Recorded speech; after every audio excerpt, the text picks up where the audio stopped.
오늘의 말씀은 베드로전서 2장이 아니고요. 3장. 3장입니다.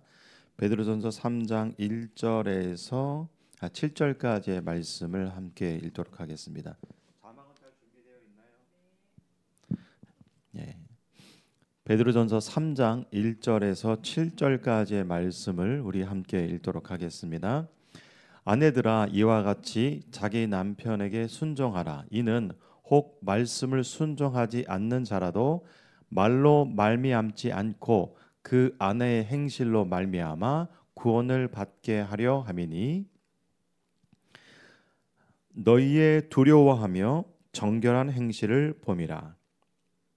너희의 단장은 머리를 꾸미고 금을 차고 아름다운 옷을 입는 외모로 하지 말고 오직 마음에 숨은 사람을 온유하고 안정한 심령에 썩지 아니할 것으로 하라. 이는 하나님 앞에 값진 것이니라. 전에 하나님께 소망을 두었던 거룩한 부녀들도 이와 같이 자기 남편에게 순종함으로 자기를 단정하였나니 사라가 아브라함을 주라 칭하여 순종한 것 같이 너희는 선을 행하고 아무 두려운 일에도 놀라지 아니하면 그의 딸이 된 것이라. 남편들아 이와 같이 지식을 따라 너희 아내와 동거하고 그를 더 연약한 그릇이요 또 생명의 은혜를 함께 이어받을 자로 알아 귀히 여기라.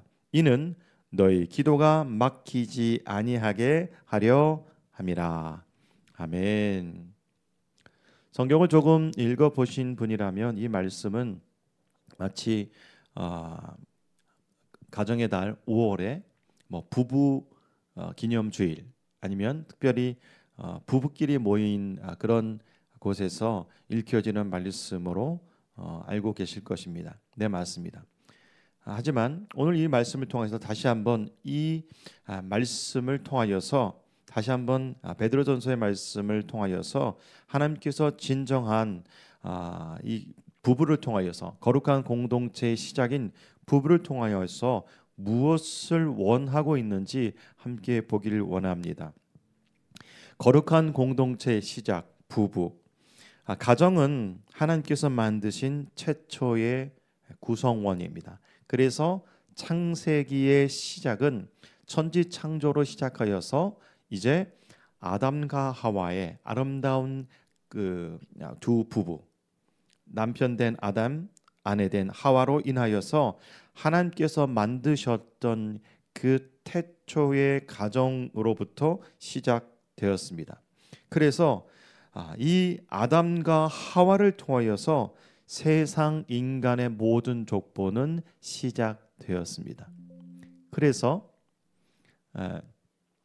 성경에서 말씀하고 있는 특별히 오늘 베드로전서 3장 1절에서 1절과 6절 그리고 7절에서 말하고 있는 갑자기 생뚱맞게 거룩함에 대해서 이야기하다가 부부의 이야기를 하고 있는데 우리는 성경을 읽으면서 마치 2장이 끝났고 3장이 시작되었기 때문에 마치 3장은 새로운 이야기가 시작된 것처럼 읽혀질 수가 있는데 그렇지 않다는 것입니다. 그것을 함께 여러분과 보길 원합니다.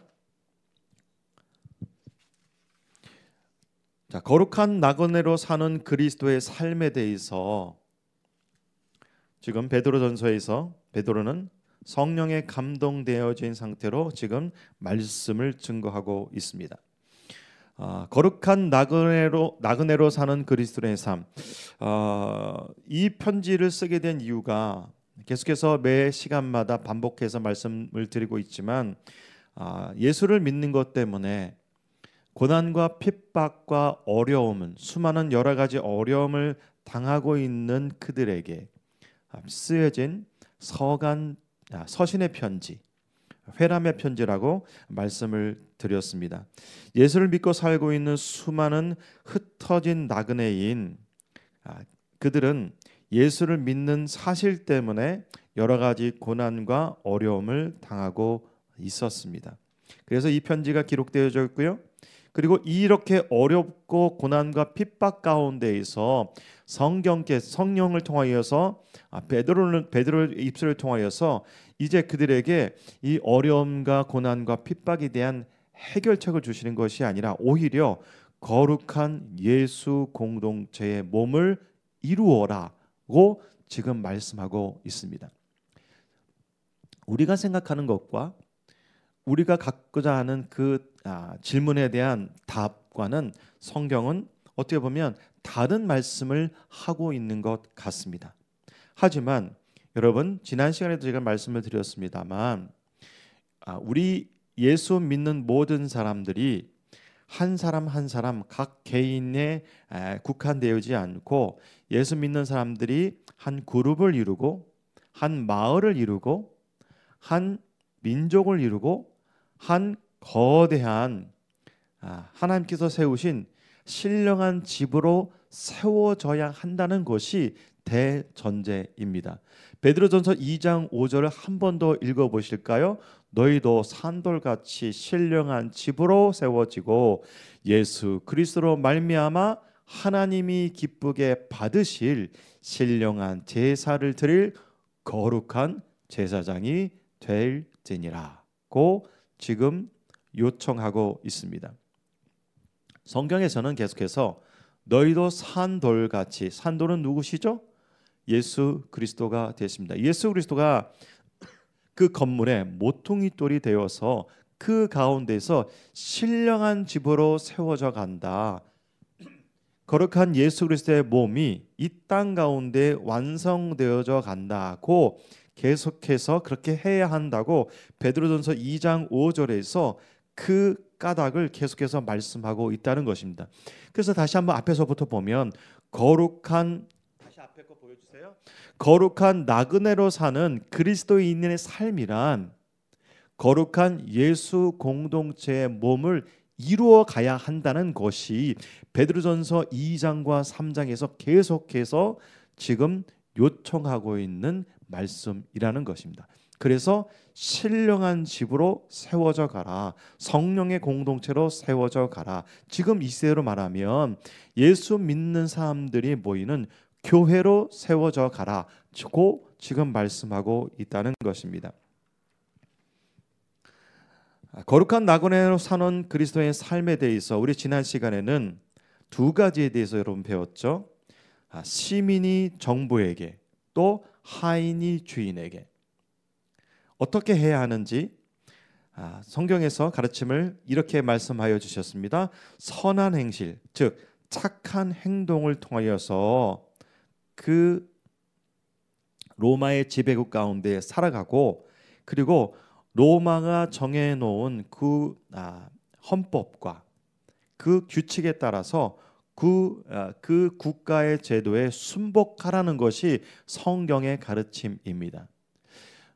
어제가 3.1절이었습니다만 이런 부분을 과연 우리가 어떻게 봐야 하는지는 거기에 대해서는 저는 말씀을 드리지 않고 가장 원론적인 부분, 성경에서 무엇이라고 가르치고 있는지를 오늘 다른 것에 대해서 말씀드리지 않고 이 부분에 대해서 말씀드리고 싶습니다.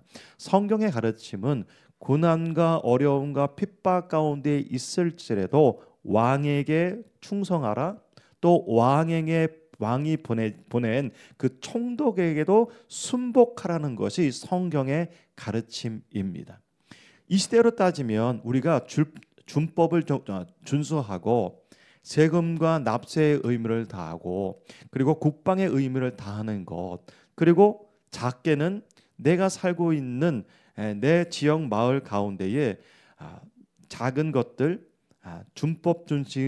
준법을 잘 준수하고 지키고 살아가는 것, 이런 것들이 다 성경에서 지금 가르쳐주고 계신 그런 가르침이라는 것입니다. 뿐만 아니라 하인이 주인에게, 종이 주인에게 선행 중에 고난을 받을지라도 인내함으로 끝까지 감수하라고 가르치고 있습니다. 그 근본은 무엇이냐면 예수 그리스도의 본, 즉 예수님께서 우리에게 보여주신 그 삶의 자취를 따르라는 것이 성경의 가르침이라는 것입니다. 조금 여담으로 말씀을 드리면 지금 우리나라가 겪고 있는 여러 가지 어려움과 그런 그 힘든 가운데에 어떤 분들은 좌파다, 어떤 분은 우파다 이렇게 말하고 있는데, 우리가 이렇게 기독교 안에서 좌파냐 우파를 내세우기 전에 성경의 가르침은 그렇게 하고 있는 당신이 그 거룩함이 세상 사람들에게 보여질 때 그게 거룩함으로 보여지느냐가 더 중요하다는 것입니다. 자, 그런데 오늘 말씀에 보면 이제 시민이 정부에게, 하인이 주인에게 거룩한 나그네로 살아가는 그들의 삶 가운데 이제 가장 그 거룩함의 가장 작은 그런 집합체인 가정에서 부부 사이에 어떻게 거룩한 공동체를 시작해야 하는가. 가정이란 표현보다도 저는 부부, 남편과 아내, 아내와 남편에 대해서 성경이 어떻게 그 거룩함을 시작할 수 있는가를 지금 가르쳐 주는 그 말씀을 여러분과 함께 배우고 깨닫고자 합니다.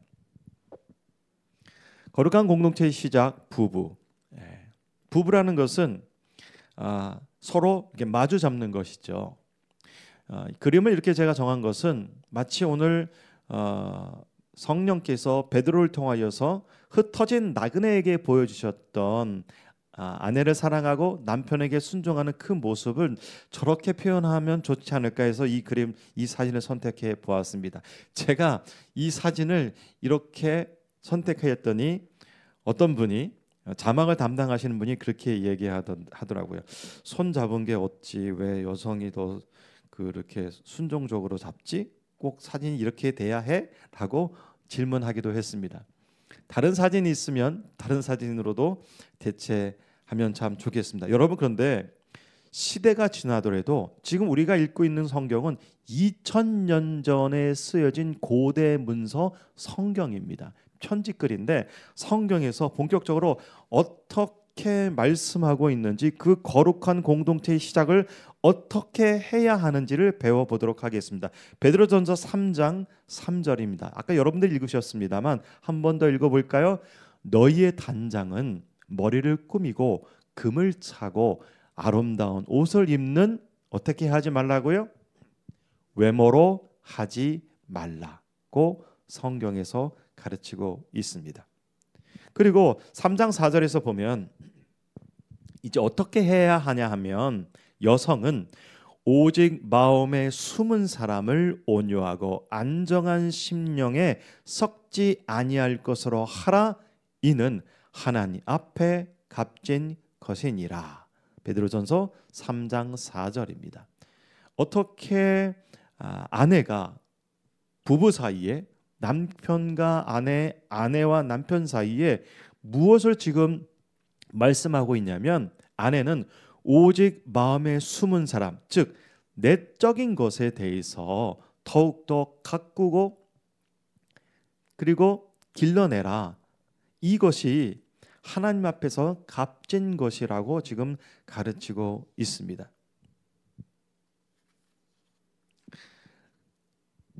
그 다음 PPT를 보여드리면 매우 생소하지만 유벤날리스라는 지금 베드로 전서를 쓰고 있는 베드로 시대에, 사도 시대에, 즉 2000년 전에 로마에 살았던 로마의 풍자 작가인 사람인 유벤날리스가 이때 당시에 여성들이 어떻게 치장하고 어떻게 살았는지 그거를 글로 써 놓았는데, 유벤날리스는 로마 시대의 풍자 작가입니다. 그는 벌써 2000년 전에 로마 시대에는요, 연극과 예술과 체육과 기하학과 건축과 체육과, 어떻게 보면 이 시대에 살고 있는 우리와 거의 똑같은, 아니 어떻게 근본이 되는 것들을 다 집대성해 놓고 그것을 학문화해 놓고 살았던 그들이었습니다. 정말 대단한 사람들이었습니다. 그런데 유벤날리스는 이때 당시에 그 로마 시대의 어떤 여러 가지 측면들을 이렇게 비꼬는 듯한 그런 글을 써내었는데, 그는 그때 당시 열악한 주택, 도시에 있는 그리스도인들의 존재에 대해서도 글을 썼고요. 그리고 그때 당시에 자녀 양육은 어떻게 했는지, 그때 당시에 이방신들에게 어떻게 기도했는지, 그리고 마지막으로 도시의 여성들이 얼마나 오만하고 얼마나 허영심이 가득했는지를 글로 비판하였습니다. 그 비판한 글을 잠깐 여러분과 보면, 그는 더 사티에르 풍자라는 그 글에서 이렇게 글을 남겨놓았습니다. 2000년 전의 글입니다. 사치스러운 옷과 단장을 부정한 것과 결부시켜서 목에 푸른 에메랄드를 걸고 큰 진주를 귀에 늘어질게 달고 다니는 여자를 비판하였는데, 이렇게 말합니다. 이렇게 글을 썼습니다. 부유한 여자보다 더 꼴불견인 것은 없다. 하지만 그녀의 얼굴은 뒤룩뒤룩 살이 쪄서 우스꽝스럽게 부풀어 있고 흉측한 모양을 하고 있다. 그녀는 그녀의 불행한 남편의 입술에 붙어 있는 연고 때문에 악취를 풍긴다. 그녀는 몸을 깨끗이 씻고 연인을 만나겠지만 언제 그녀가 집에서는 아름답게 보이려고 신경을 쓴 적이 있는가? 라고 글을 적어 놓았습니다. 제가 여러분께 이렇게 라틴어로 기록되어 있는 것을 영어로 번역되어져 있고 번역되어져 있는 것을 다시 그 부분을 제가 위키 백과에서 여러분께 보여드린 이유는, 지금 베드로전서에서 지금 여성들에게 지금 요구하는 것이 무엇입니까? 네. 화려한 것과 또 사치스러운 것에 빠지지 말라라고 지금 말하고 있습니다. 너희의 단장은 머리를 꾸미고 금을 차고 아름다운 옷을 입는 외모로 하지 말라. 이것은 어떻게 보면 모든 여성들에게 치장을 하지 말라, 아름다움을 꾸미지 말라, 그렇게 말씀드리는 것이 아니라 오히려 거룩함과 그리고 외모를 치장하는 것에 대해서 지금 비교를 하고 있는 것입니다. 특별히 오늘 말씀에서 보여주고 있는 것은, 이러한 배경은 사실은 예수를 먼저 믿게 된 아내가 남편에게 어떻게 해야 하는가는 그런 관점으로 지금 성경이 기록되어져 있는데, 이렇게 적었던 까닭이 이렇게 3장 1절에서 말하고 있죠. 아내들아 이와 같이 자기 남편에게 순종하라. 이는 혹 말씀을 순종하지 않는 자라도, 여기는 남편을 말하고요, 말로 말미암지 않고 아내의 행실로 외모를 꾸미지 않는 내실이 가득 찬 아내의 행실로 말미암아 남편을 구원받게 하려고 하려면 어떻게 해라고요? 외모로 하지 말라라고 지금 가르치고 있는 것입니다. 3장 1절에 아내들아 이와 같이 자기 남편에 순종하라. 그 아내의 행실로 말미암아, 즉 아내의 삶을 통하여서 남편이 구원받을 수 있게 너는 살아라고 지금 말하고 있다는 것입니다. 3장 2절에 보면 그래서 이렇게 말합니다. 너희의 두려워하며 정결한 행실을 봄이라 라고 말하고 있습니다. 여기에서 이 너희의 행실을 두려워하고 정결한 행실은 하나님을 경외하며 살아가는 아내의 삶을 통해 남편이 충분히 영적인 영향을 받을 수 있다는 것입니다. 지금 시대로 말하면 삶으로 그리스도를 보여주어야 한다라고 벌써 이 시대에 지금 성령께서는 고난과 핍박과 어려움과 환난 가운데 있는 그리스도인 가정에게, 또 예수를 믿고 있는 아내에게 지금 성령께서는 지금 말씀하고 있다는 것입니다. 여러분, 삶으로 보여주는 것이 정말로 거룩함의 모습이라는 것입니다. 우리는 보통 성령 충만하고 예수를 잘 믿으면 말을 잘하는 것이 우선이라고 생각하는데 그렇지 않습니다. 성경의 가르침은 하나님 앞에서 그 거룩함을 어떻게 드러내야 하냐. 거룩함이라는 것은 다르게 표현하면 하나님의 사람이라는 것이고 거룩함 거룩함이라는 것에 다르게 표현하면 성령의 하나님의 성령에 충만한 것이라고 말할 수가 있는데 여러분 성령에 충만한 사람은요 겉으로 드러나는 삶의 주변이 준법 정신을 잘 지키고 나라에 순종하고 왕에게 충성하고 그리고 왕이 보내인 총독에게도 충성할 뿐만 아니라 가정에서 예수를 믿지 않는 남편에게도 순종할 수 있는 모습을 보여줘야 한다는 것이 그 거룩함의 특징이라는 것입니다. 이 말씀은 남편과 아내가 남편이 어떻게 해야 하는가를 뛰어넘는 말씀이라는 것입니다.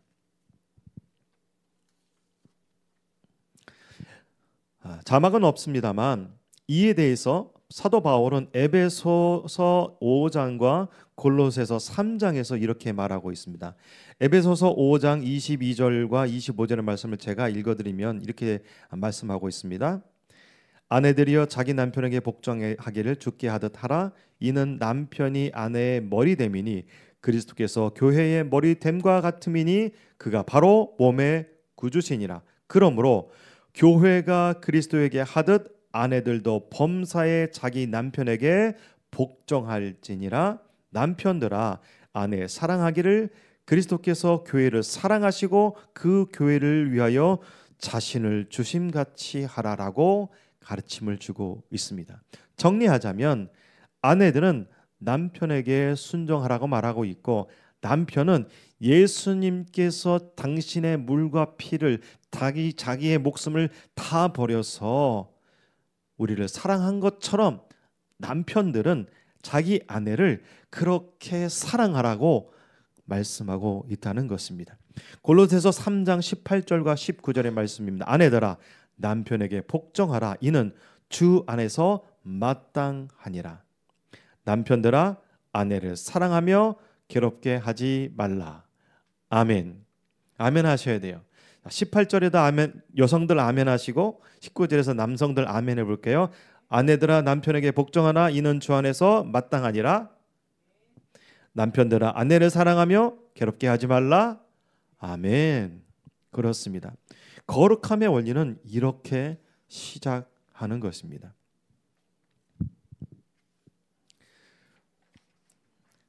거룩한 공동체의 시작, 부부의 말씀을 여러분과 함께 보고 있습니다. 3장 1절을 먼저 함께 보도록 하겠습니다. 자, 1절부터 이제 7절까지 쭉 한번 강의식으로 말씀을 보길 원하는데요. 아내들과 이와 같이라고 성경 말씀이 이렇게 시작되었습니다만 우리가 보고 있는 성경은 사실은 그 앞에 부사가 빠졌습니다. 원어 성경에 보면 호모이오스라는 그런 단어가 앞에 딱 하니 자리 잡고 있습니다.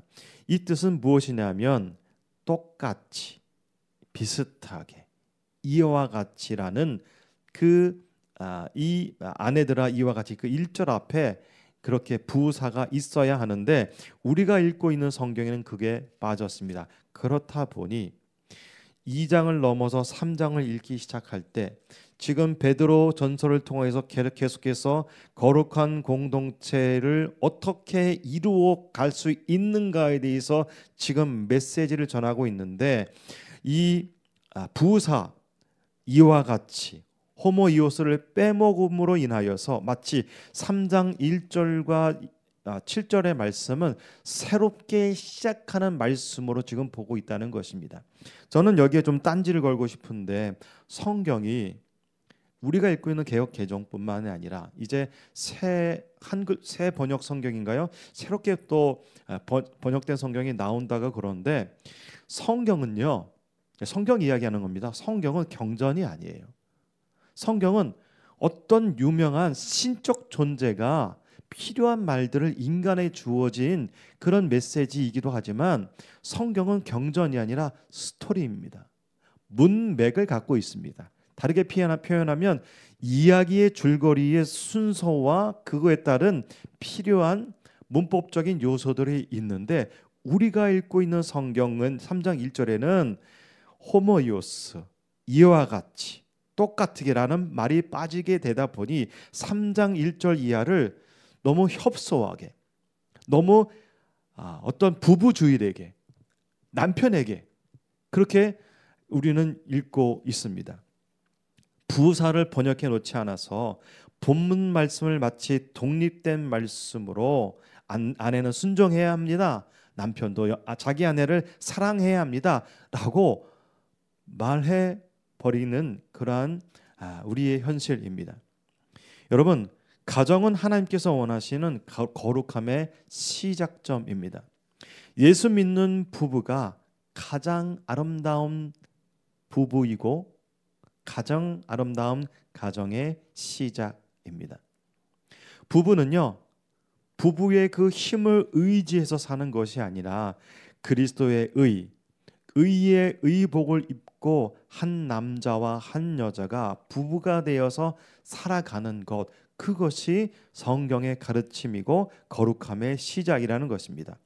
다르게 표현하면 우리는 그 거룩함을 우리들의 능력이 아닌, 본인들의 능력이 아닌 하나님의 능력으로 그 거룩함을 완성시켜 나갈 수 있다는 것입니다. 그래서 여러분 다시 한번 말씀을 보십시오. 아내들아 이와 같이 자기 남편에게 순종하라. 이는 혹 말씀을 순종하지 않는 자로 말로 말미암지 않고 그 아내의 행실로 말미암아 구원을 받게 하려 함이니. 가장 아름다운 가정은 구원받은 가정입니다. 이를 위해서 우리가 노력하고 이를 위해서 예수 그리스도의 복음을 증거합시다. 아멘.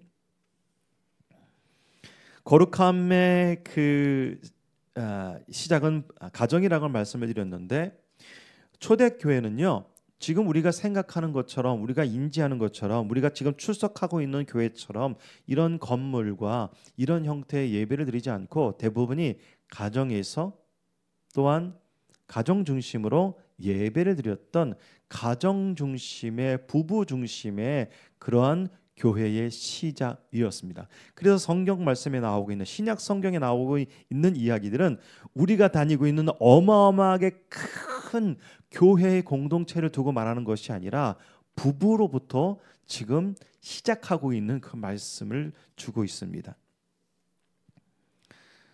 여러분 이 사실에 집중하시기 바랍니다. 예수를 믿는 부부로 말미암아 하나님의 나라는 확장되어져야 합니다. 이로 인해 거룩한 공동체는 완성되어져 가는 것입니다. 하나님의 나라가 부부로부터 시작되는 것입니다.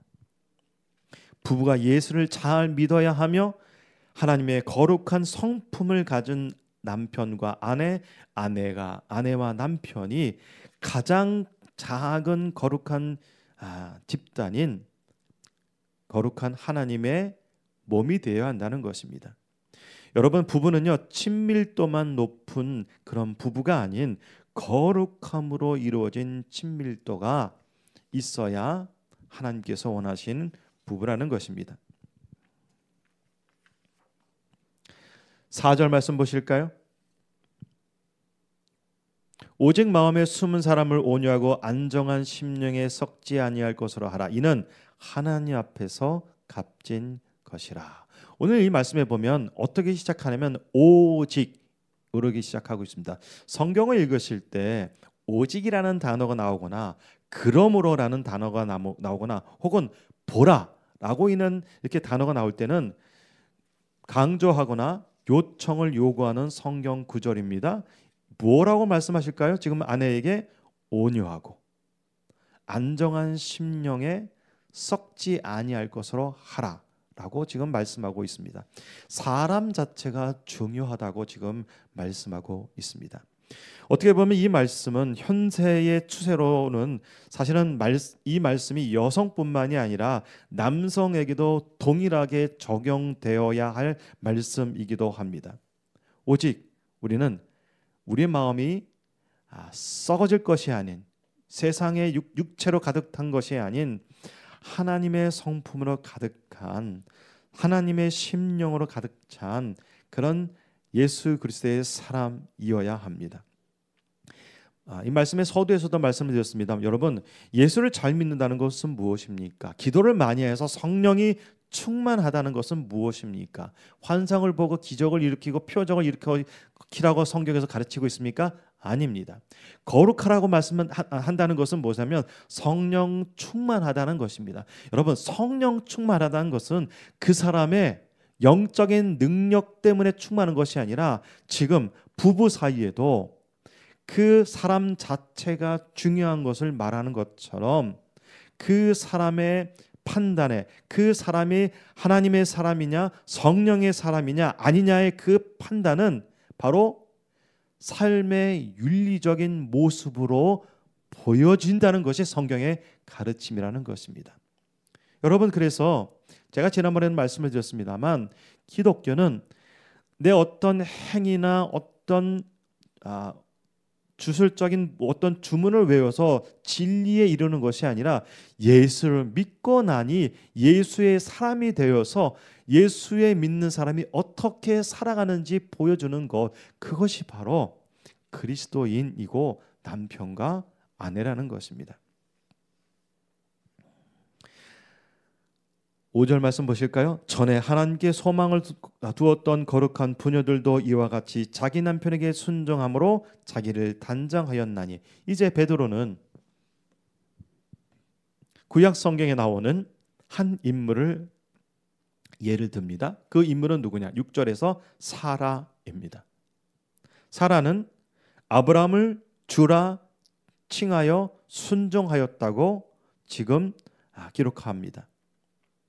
그래서 너희는 선을 행하고 아무 두려운 일에도 놀라지 아니하면 어떻게 됐냐 하면 그의 딸이 된 것이라고 지금 말하고 있습니다.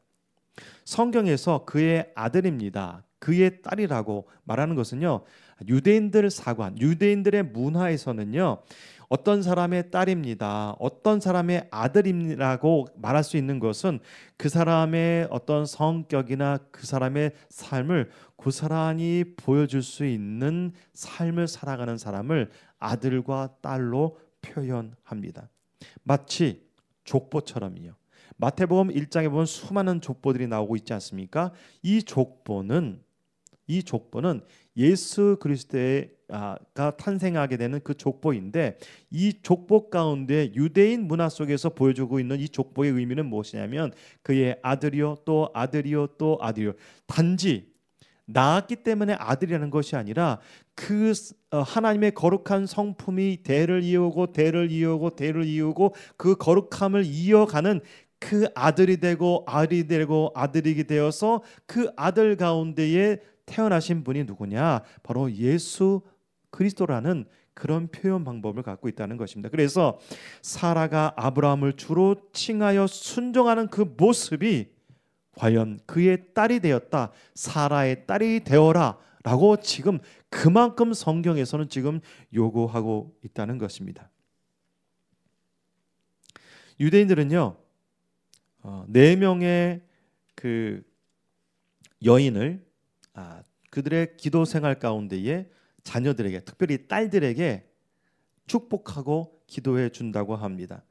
사라, 리브가, 레아, 라헬, 이렇게 너를 따라 너가 하나님의 믿음의 여인이었던 사라처럼, 리브가처럼, 레아처럼, 또한 라헬처럼 하나님께서 너를 만드시기를 축복한다라고 지금도 어릴 때부터 자녀들을 축복하고 기도해 줍니다. 민수기 6장 24절과 26절에서 보면 이 축복의 기도를 딸들에게 정말 많이 한다고 합니다. 여호와께서는 내게 복을 주시고 너를 지키시며 지키기를 원하며 여호와는 그의 얼굴을 내게 비추사 은혜 베푸시기를 원하며 여호와는 그 얼굴을 내게로 향하여 드사 평강 주시기를 원하노라 할지니라 라고 딸들을 축복해 줍니다. 오늘 이 말씀에 보니까 6절 말씀에 보니까 아무 두려운 일에 놀라지 말라라고 지금 말씀하고 있습니다. 이는 쉽게 근심 걱정에 빠지지 말라는 뜻입니다. 모르겠습니다. 남성이 쉽게 근심 걱정에 빠지는지 여성이 쉽게 근심 걱정에 빠지는지는 잘 모르겠습니다만 성경에서는 특별히 여성에게 근심 걱정에 빠지지 말라라고 지금 말씀하고 있습니다. 불안한 감정이 사라지지 않더라도 그것을 혹은 억누르거나 존재를 부인하는 것이 아니라 그런 것이 있음에도 인정하면서도 하나님의 평화, 샬롬의 은혜를 누려라 라고 지금 말씀하고 있는 것입니다. 그래서 이렇게 표현할 수가 있습니다. 오늘 3장 6절의 말씀에 여성들은 이렇게 기도해야 합니다. 하나님께서 자기 자신을 다스려 달라고 간구하고 근심 걱정에 빠지지 않게, 그런 생각에 빠지지 않게 지금 놀라지 말라라고 지금 가르치고 있습니다. 여러분, 우리가 이렇게 예수 그리스도를 믿는 사람의 특징이 무엇입니까? 단 한마디로 말하면 예수님께서 사망 권세를 이기시고 죽음을 패하셨다는 것입니다. 인간의 모든 두려움은 여기서로부터 출발합니다. 동물도 그렇고 곤충도 그렇고 물고기도 그렇고 하늘 나는 모든 새도 자기를 왜 방어하느냐, 자기 감정을 왜 방어하느냐, 자기도 모르는 사이에 왜 나를 자꾸 방어하려고 하냐면 죽음 때문입니다. 죽음은 저도 경험해 보진 못했습니다. 어떤 사람이 이 죽음에 대해서 태연하게 말하는 사람도 있습니다. 그러나 죽음은 옵니다. 어떤 사람이 이 죽음에 대해서 전혀 신경을 쓰고 살지 않은 사람도 있습니다. 그러나 죽음은 옵니다. 하나님의 심판은 있습니다. 그러나 예수님께서 죽음을 패하셨습니다. 그래서 두려워하지 말라, 놀라지 말라라고 지금 말씀하셨습니다. 믿는 자들에게서는 그 두려움에서 우리는 해방되었다는 그 사실을 깨닫길 바랍니다. 자, 이제 7절의 말씀입니다. 이제 남편들에게 이제 성령께서 말씀하십니다. 7절 말씀 함께 읽어볼까요? 남편들아, 이와 같이 지식을 따라 너희 아내와 동거하고 그를 더 연약한 그릇이요 또 생명의 은혜를 함께 이어받을 자로 알아 귀히 여기라. 이는 너희 기도가 막히지 아니하게 하려 함이라. 제일 마지막 말씀 한 번 더 노란색으로 딱 보여드렸는데 한 번 더 보여주시겠어요? 뒤로 뺐다가 여러분, 예수 믿는 남편이 기도가 막히는 일이 생깁니다. 왜 그럴까요? 아내와의 불화 때문입니다. 여러분, 경험해 보신 분들은 다 알겠지만 아내와 싸움을 하고 어떻게 영적인 일에 몰두하고 집중할 수가 있겠습니까? 아내와 싸우는 중에 혼자 기도하려고 해본 남편이라면 이 말이, 이 뜻이 무엇인지 잘 아실 것입니다. 영적인 모든 것, 즉 하나님을 찬양하고 예배하고 기도하고 성경 말씀을 읽고 또 그리스도인으로서 거룩하게 살아가지 못하게 하는 것은 무엇이냐면 그 거룩함이 깨어지는 아내와 남편과 아내의 관계 때문입니다. 그래서 남편들은 아내를 어떻게 이해하고 사랑하고 살아가야 하느냐면 어떻게 말씀하시는지 보실까요? 지식을 따라 너희 아내와 동거하라고 지금 말씀합니다.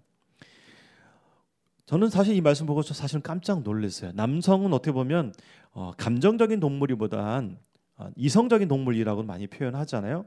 그런데 어떻게 성경 말씀에서도 이렇게 인간이 누구인지, 남성이 누구인지 정말 폐부를 찌른 듯한 말씀을 주시는지 정말 놀랍게 됩니다. 남편들은 감정보다도 지식을 먼저 다부지게 잡아야 합니다. 그래서 지식을 따라, 내 생각을 따라, 내 결심을 따라 아내와 동거하겠다고 결심을 감정보다 먼저 앞서서 결심해야 합니다.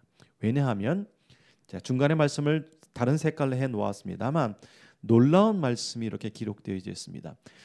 여성은요, 생명의 은혜를 함께 이어받을 자라고 성경에서 지금 가르쳐 주고 있습니다. 여러분, 태초의 거룩함을 이뤄가는 그 시작은 아담과 하와라고 말씀을 드렸고, 그 거룩함의 공동체의 그 가지 내림, 그 뿌리의 번성함은 여성으로부터 시작되고 있다는 것입니다. 이것은 하나님께서 창조의 섭리 가운데 여성에게 주신 특별한 은혜요, 또한 축복이라는 것입니다. 그래서 남성은 자기 아내를 대할 때에 생명의 은혜를 함께 이어받을 자이기 때문에 귀히 여겨야 한다라고 지금 가르치고 있다는 것입니다.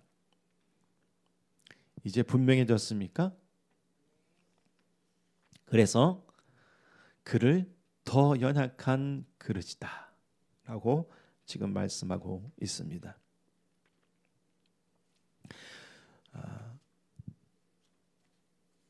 오늘 말씀은 거룩한 공동체의 시작, 부부라는 제목으로 여러분과 함께 말씀을 보고 있는데요.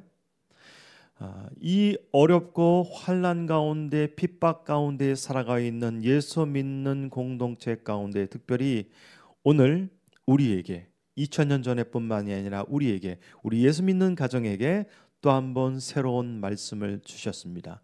부부가 거룩하라. 그 거룩한 공동체의 시작을 이뤄라. 남편과 아내가 아내와 남편이 하나님께서 이루신, 예수 그리스도께서 산돌이 되신, 모퉁이 돌이 되신 그 거룩한 몸에 그 부분을, 그 요소를, 그 성령의 한 일부분을 각각 가정마다 이루어 가라라고 지금 말씀하십니다. 우리 이 일을 위하여서 부부가 남편과 아내가 남편이 순종하고 이해하고 더 연약한 그릇으로 말미암아 부부 관계에만 집중할 것이 아니라 더 나아가 하나님의 거룩함의 한 일부분, 한 거룩한 공동체가 되어야 한다는 그 사실에 깨닫고 우리 그렇게 살아가길 원합니다. 기도하시겠습니다. 살아계신 아버지 하나님, 오늘 특별히